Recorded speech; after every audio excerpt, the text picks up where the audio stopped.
Millions of Christians have died not knowing where they are actually going to. Many died with sins that they were not even aware of. But if you came across this video today, then your redemption has come. This is a testimony of a sister who died for several minutes, and in her experience she was shown one sin that most Christians practice and they are not even aware of it. And this sin has sent so many believers to hell. So as I share her testimony with you today, I believe by the end you will be redeemed. So I encourage you to watch this video to the end, so that you won't miss any important information from this testimony. Before I continue, I would love to know where you are listening from in the comments section. Also, if you have any prayer request, you can leave it in the comments section so that our prayer team will continue to commit you in the hands of God. Enjoy listening. Hi, Daily Renewal. My name is Thessaly Renwick. I am 33 years old and I live in Portland, Oregon. I work as a medical billing specialist at a community hospital, which means I spend most of my days staring at insurance codes and patient files in a small office with one window that faces the parking lot. It is not glamorous work, but it pays my rent and keeps me busy. I grew up in church. My parents were faithful members of a non-denominational congregation in Salem where we attended every Sunday without fail. I was baptized at 12, went to youth group all through high school, and even spent 2 summers on mission trips to build churches in Central America. When I moved to Portland for work 7 years ago, I found a medium-sized church near my apartment and became a regular attendee. I sang in the choir, volunteered in the nursery once a month, and attended a women's Bible study on Tuesday nights. By most standards, I was a good Christian. I prayed before meals. I read my Bible at least a few times a week. I gave 10% of my income to the church. I tried to be kind to people. I did not drink excessively or gossip too much or cheat on my taxes. I believed in Jesus. I believed He died for my sins. I believed I was saved by grace through faith. I thought I understood what it meant to follow Him. But there was something I had been avoiding for almost 3 years. Something I kept pushing to the back of my mind every single day. Her name was Iris Calloway. She was 71 years old and lived in the apartment directly below mine. Iris had emphysema and could barely walk without getting out of breath. Her daughter lived somewhere in California and rarely visited. Her son had died in a car accident 15 years earlier. She survived on a small Social Security check that barely covered her medications and rent. I knew all of this because Iris told me. She told me every time I saw her in the hallway or at the mailboxes or in the parking lot. She would smile weakly and mention how hard it was to get groceries when she could not drive anymore. How expensive her medications were. How lonely the days felt. How she wished she could afford to get her hearing aids fixed because she could barely hear the television anymore. And every time I would nod sympathetically. I would say something like, "That must be so hard," or "I will pray for you," or "I hope things get better soon." Then I would go back to my apartment, close the door, and continue with my life. I had a good salary. I could afford to help. I could have driven her to the grocery store once a week. I could have picked up her medications. I could have bought her new hearing aids. I could have invited her to dinner. I could have sat with her for an hour so she would not feel so alone. But I did not. For 3 years, I walked past her struggles with a smile and a promise to pray, and then I did absolutely nothing. The encounter happened on a Saturday morning in early November. I remember the date exactly because it was November 9th, 2024, the day after my 33rd birthday. I had celebrated the night before with a few friends at a nice restaurant downtown. We ate expensive food and drank cocktails and laughed for hours. I came home feeling happy and full and grateful for my life. That morning, I woke up around 8 and made coffee. I sat at my kitchen table scrolling through my phone, looking at pictures from the night before. I was planning to spend the day running errands, maybe going to the gym, then watching a movie in the evening. It was going to be a simple, pleasant, ordinary day. At 8:47, I started feeling strange. It began with a tightness in my chest that I thought was anxiety. Then my vision started blurring at the edges. I stood up from the table thinking I just needed some water, but my legs felt weak. I reached for the counter to steady myself, but my hand passed right through it like it was not even there. Then everything changed. I was no longer in my kitchen. I was standing in a place that made no logical sense. The ground beneath my feet looked like polished glass, but I could see through it into infinite depths of swirling light. The sky above me was not blue or gray, but a color I had never seen before, something between gold and silver, but also somehow transparent.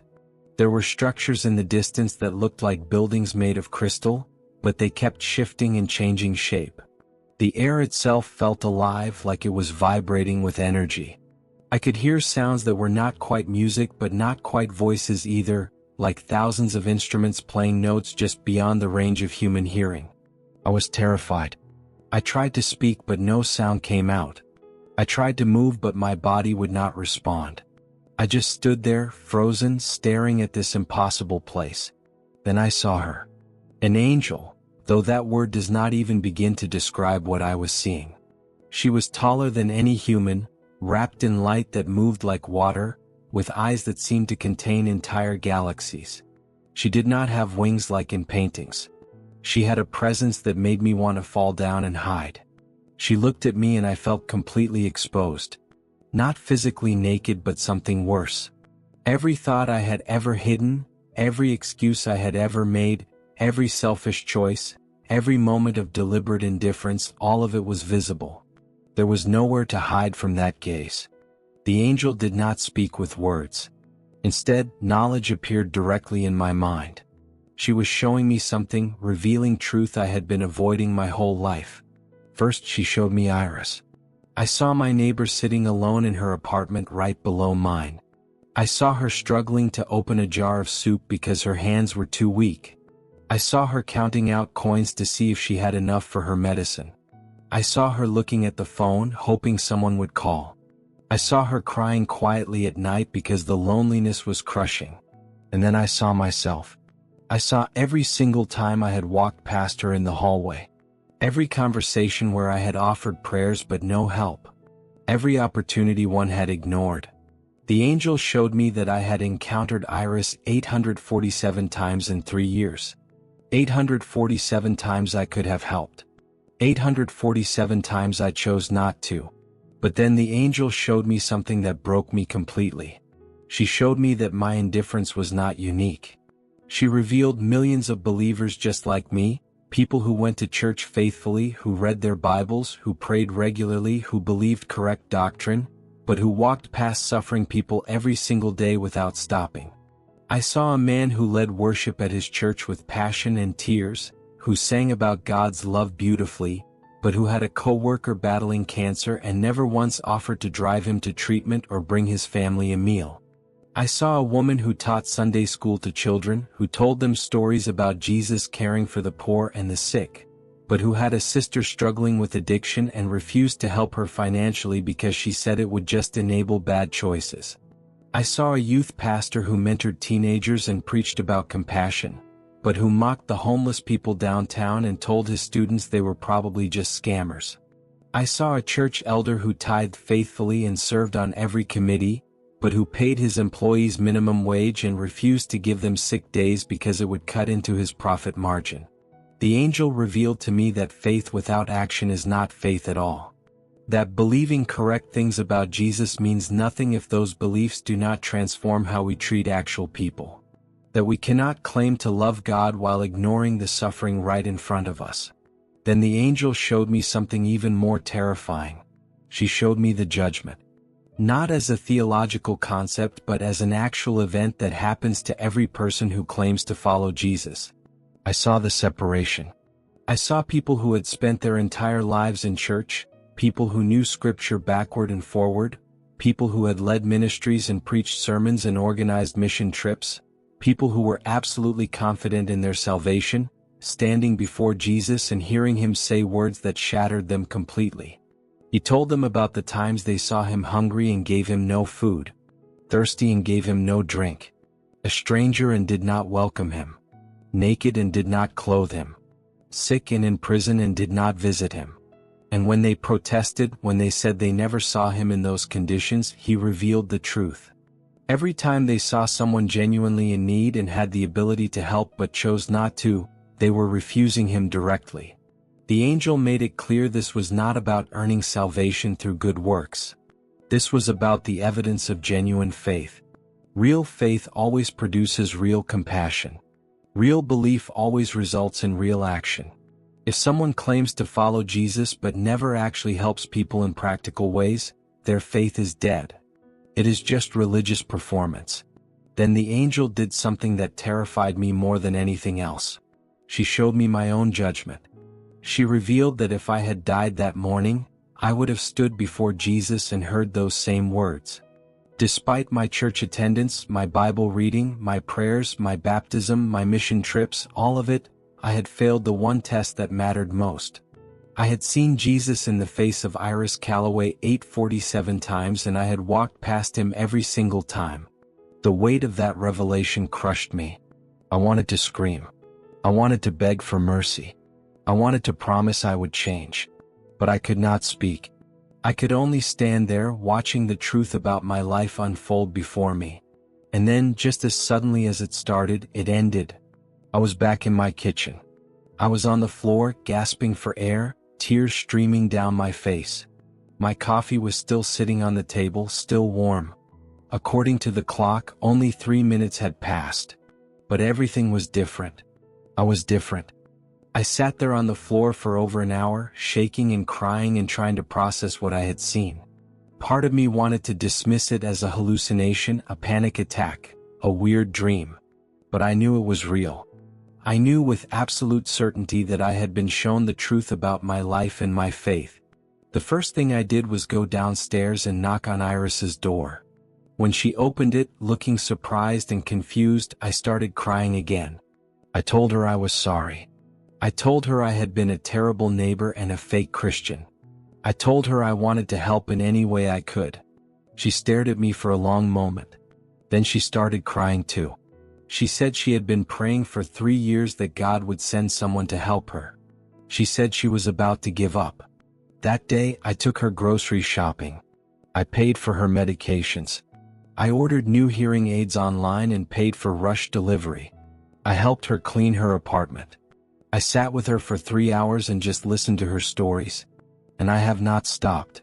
For the past year, I have been checking on Iris almost every day. I drive her to doctor appointments. I bring her meals. I invite her to have dinner with me at least twice a week. I connected her with services through the hospital where I work. I helped her reconnect with her daughter in California. But it did not stop with Iris. The encounter changed everything about how I live my faith. I stopped giving excuses about why I could not help people. I started keeping cash in my car to give to people experiencing homelessness. I started volunteering at a food bank every Saturday morning. I started using my vacation days to help families in my church who were going through crises. I changed my budget to give more money away and keep less for myself. My church attendance has not changed. My Bible reading has not changed. My prayer life has not changed. But my understanding of what faith actually means has been completely transformed. I used to think being a good Christian meant believing the right things and avoiding the wrong things. I thought it meant going to church and reading my Bible and praying regularly. I thought it meant not sinning too badly. But the angel showed me the truth. Being a follower of Jesus means actually following him. And Jesus spent his entire ministry helping people in practical, tangible, costly ways. He fed the hungry. He healed the sick. He welcomed the outcasts. He touched the untouchables. He gave everything he had, including his life. And he told us to do the same. If you are listening to this, I want you to know something important. There is someone in your life right now who needs help. You know exactly who I am talking about. Their face just appeared in your mind as you hear that sentence. Maybe it is a family member struggling financially. Maybe it is a neighbor who is isolated and lonely. Maybe it is a coworker going through a health crisis. Maybe it is someone you see regularly who is experiencing homelessness. Maybe it is a friend whose marriage is falling apart or whose child is in trouble. You know who it is. You have known for a while. And you have been making excuses about why you cannot help. You are too busy. You do not have enough money. Someone else should do it. They probably would not appreciate it anyway. You are not sure how to help. It is not your responsibility. You already gave to the church and that should be enough. But those are just excuses. The truth is you have the ability to help and you have been choosing not to. I'm not trying to make you feel guilty. I'm trying to save you from the devastating realization I almost had too late. Faith without action is dead. Belief without compassion is worthless. You cannot love God while ignoring the suffering right in front of you. Jesus made it clear. How we treat people in need is how we treat Him directly. When we see someone hungry and we have food to share but we walk past, we are walking past Jesus.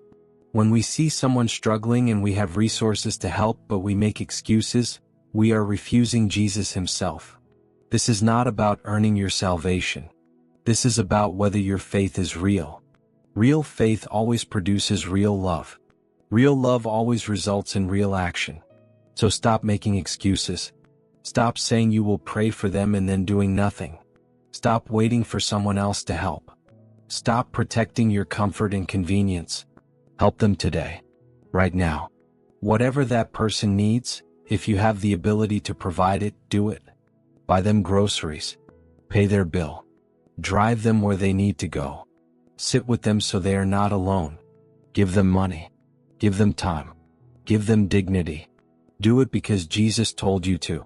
Do it because love is not just a feeling, it is an action. Do it because your eternity might depend on it. The person right in front of you is your test. How you respond to them reveals the truth about your faith. Do not wait. Tomorrow might be too late. Thank you for listening to this powerful testimony. If you have been blessed, please don't leave without giving this video a thumbs up. Also share this message to as many as you can. Let us spread the word of God together. If you haven't subscribed to our channel, please kindly hit that subscribe button today and turn on your notification bell icon so that you won't miss any of our future videos. If you have done that, may God bless you.